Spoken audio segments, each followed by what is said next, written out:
মুসিবত জীবনে আসবে, একেবারে মুসিবত সারা জীবন ইমানদারের জীবন হতে পারে। জীবনে মুসিবত আর ইমানদারের মুসিবত আর কাফের মুশরিকের মুসিবতের মধ্যে কিছু পার্থক্য আছে। বুঝার জন্য আমাকে সেই অবস্থারও চিন্তা করা লাগবে। একজন মানুষ নামাজি, নেককার, ভালো মানুষ, এই লোকটারও যদি মুসিবত আসে, তার মুসিবতের পরে যে সে কি করবে? সে এই অবস্থায় আলহামদুলিল্লাহ বলবে। কি বলবে? আলহামদুলিল্লাহ, আল্লাহ যে হালাতে রাখছেন শুকর। নামাজ ছাড়বে না, আল্লাহ পাকের গোলামি ছেড়ে দিবে না। এটা হলো মোমেনের মুসিবত আসলে তার ধরন। কাফের মুশরিক বেঈমান নাফরমানদের মুসিবত আসে, তারা আল্লাহর উপরে আজে বাজে শব্দ ব্যবহার করে, কঠোর বাক্য ব্যবহার করে এবং অধৈর্য হয়ে আল্লাহকে গালিগালাজ করে। জীবনে আল্লাহকে যে কত গালি সে দিছে,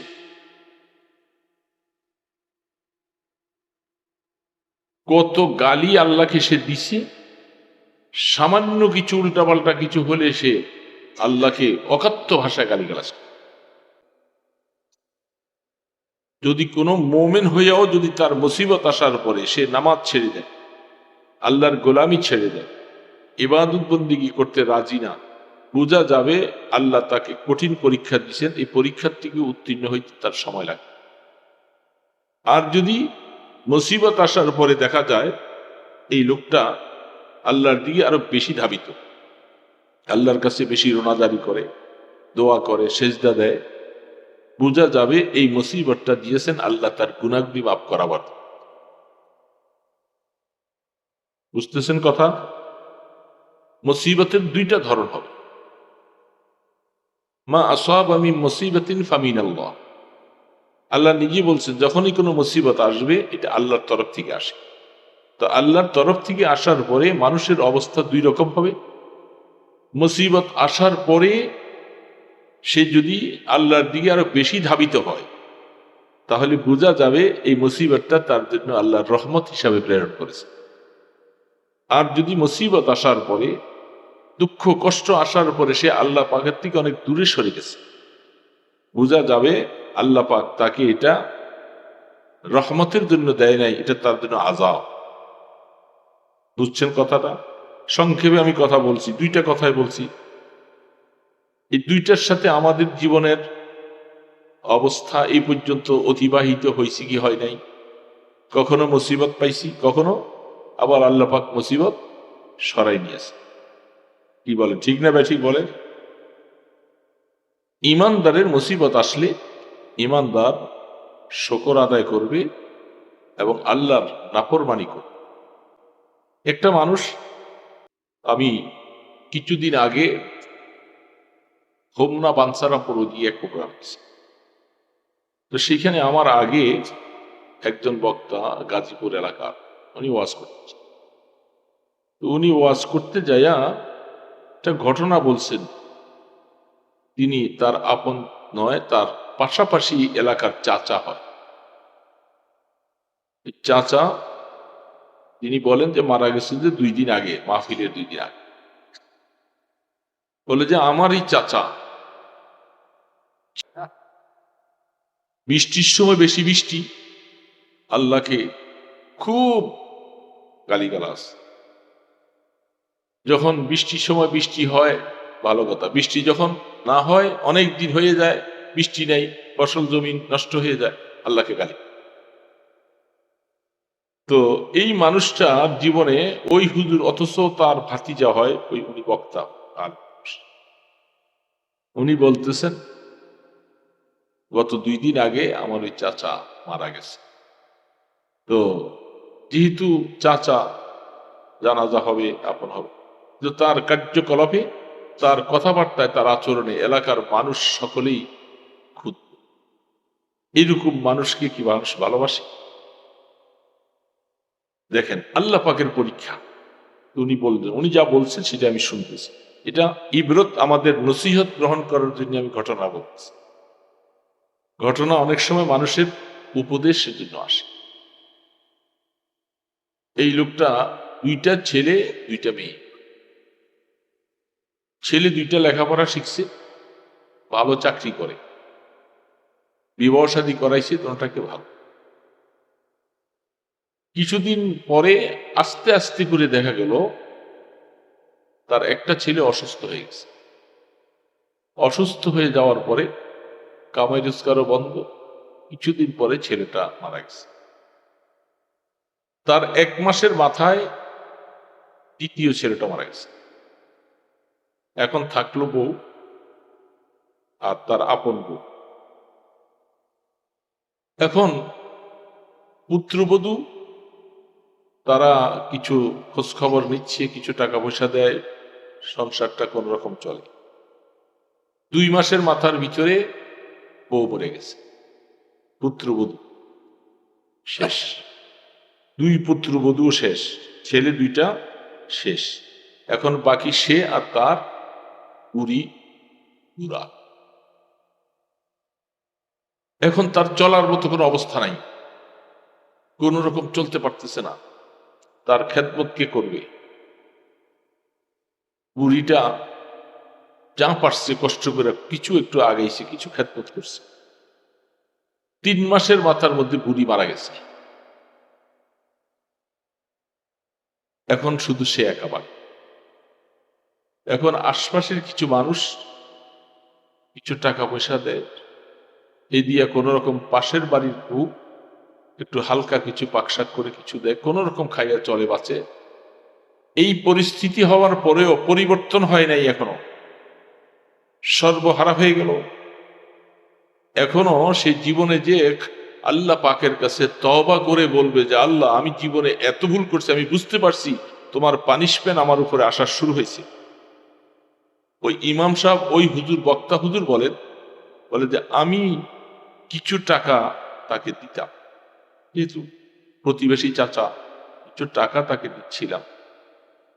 হঠাৎ করে আমার মনে পড়লো, একে যে সাহায্য করে তাকে আল্লাহ উঠে নিয়ে দেয়। তার মানে তার সাহায্যকারী আল্লাহ কাউকে রাখতে চায় না। তুই একা একা কতটুকু পারস তুই কর। এই জন্য আল্লাহ ছেলে উঠে নিয়ে গেছে, পুত্রবধূ নিয়ে গেছে, নিজের বউকে নিয়ে গেছে, সব উঠে গেছে। এখন শুধু সে একা। ওই হুজুর বলতেছে আমিও দেওয়া বন্ধ করেছি, কারণ আমার ভয় হচ্ছে যে যেই তার জন্য একটু সহযোগিতার হাত বাড়ায় আল্লাহ তাকে মুসিবত বানায়। কারণ আল্লাহ পাক তার উপরে নারাজ। তার কিছুদিন পরে ওই লোক বলে এই পায়খানা প্রস্রাবের মধ্যে পড়ে আছে, এখন তার কেউ পরিষ্কার করবে, এখন আপনজন কেউ নাই, কি করবে? এই অবস্থায় সে মারা গেল। উনি বলেন কি করবো এখন, আমরা কিছু জানাজা দিয়া দাও। তখন ওই হুজুর বললেন, বড় আশ্চর্য লাগে, মানুষকে আল্লাহ পাক অনেক সময় রাগ করতে করতে, আমার আল্লাহ কিন্তু অনেক ধৈর্যশীল, আল্লাহর সবর ধৈর্য অপরিসীম, তিনি হঠাৎ করে কাউরে ধরেন। তাইলে আল্লাহ পাক কত নারাজ হলে তাকে এভাবে পাকড়াও করছে। কি বলেন, ঠিক না? এই জন্য তিনি নসিহতটা, উপদেশটা দিয়ে বলছেন, আমি খুব শুনলাম বসে বসে, মানুষ কি করে এরকম করে। এরকম মানুষ দুনিয়ার মধ্যে যারা মুসিবত আসলে সে বুঝতে হবে যে আল্লাহ আমার পরীক্ষা নিতেছে। যখনই সে বুঝবে, তাড়াতাড়ি করে ভুল স্বীকার করে আল্লাহ পাকের কাছে নত হয়ে যেতে হবে, ইস্তেগফার করতে হবে, গুনাহ মাফ চাইতে হবে, আর করব না, আল্লাহ ভুল করেছি। এটা হলো বোঝা যায় যে মুসিবত দিলে আল্লাহ পাক তাকে এখান থেকে উঠিয়ে নেওয়ার ব্যবস্থা। আর যদি মুসিবত দেওয়ার পরে সে আরো বেশি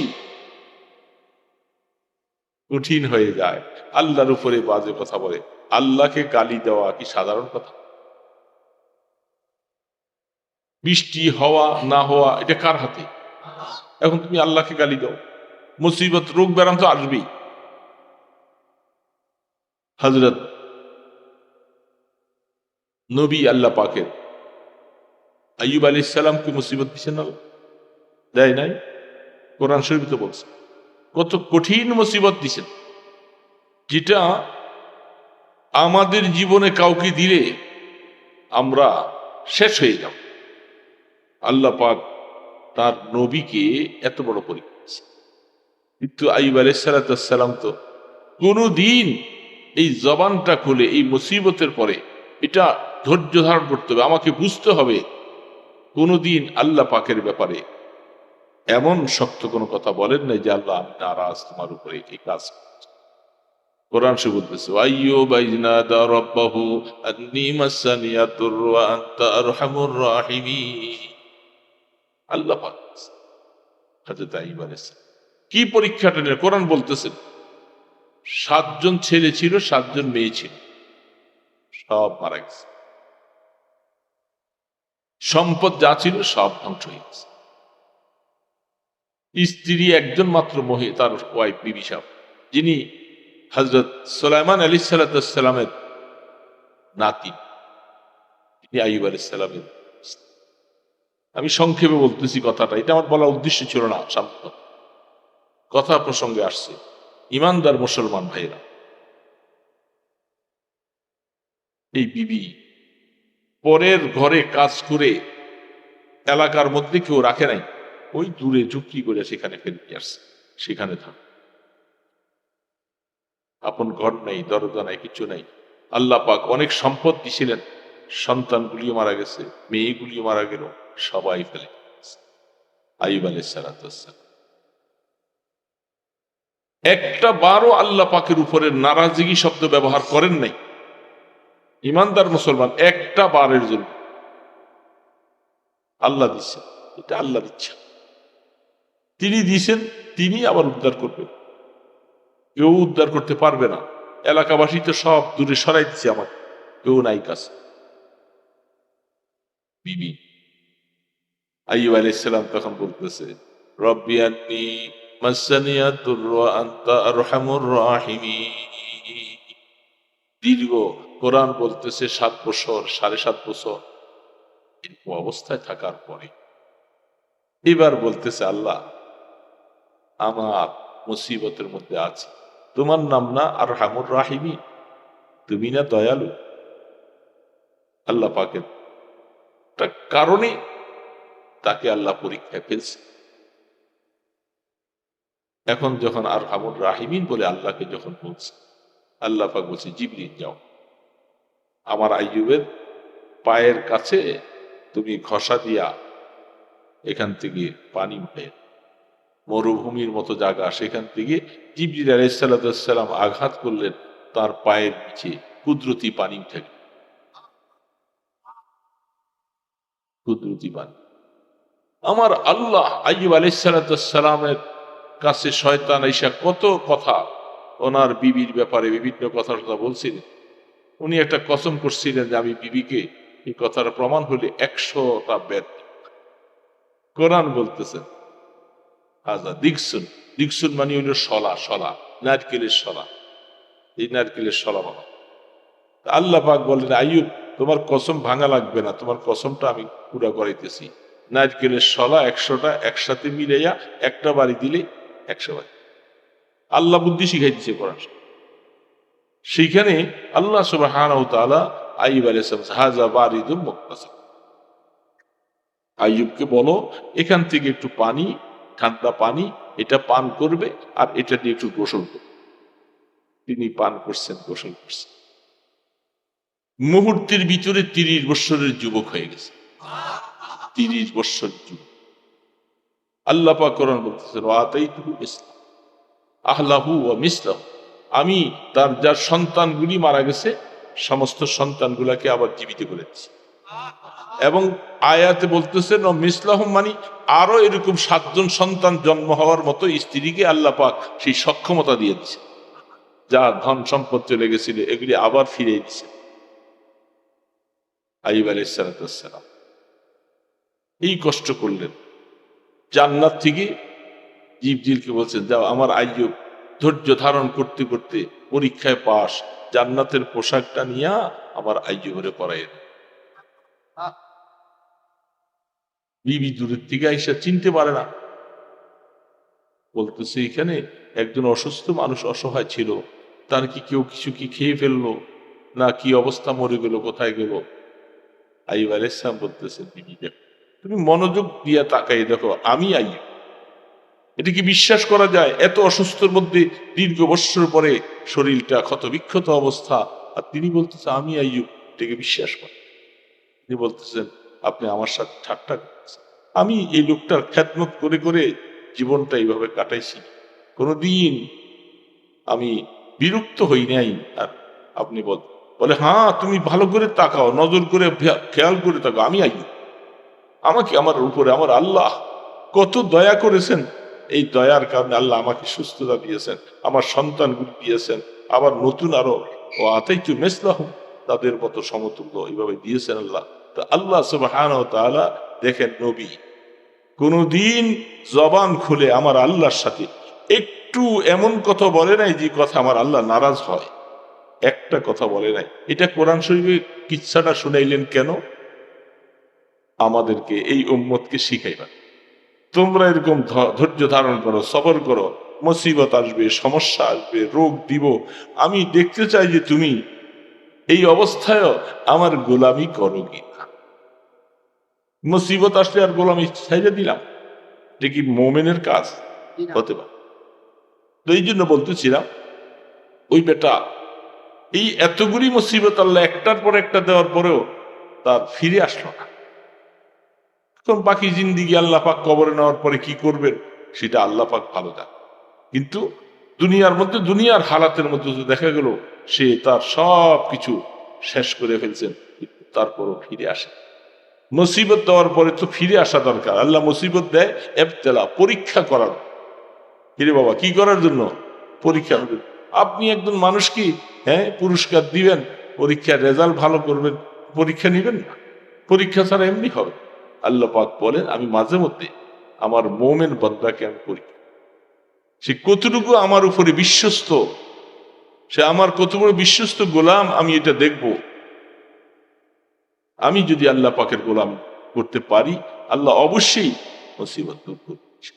এই জন্য দুনিয়াটা মুসিবত আসবে, তা আল্লাহর উপর নারাজ হয়ে যাব? বলেন না, নারাজ হবে কোনোদিন?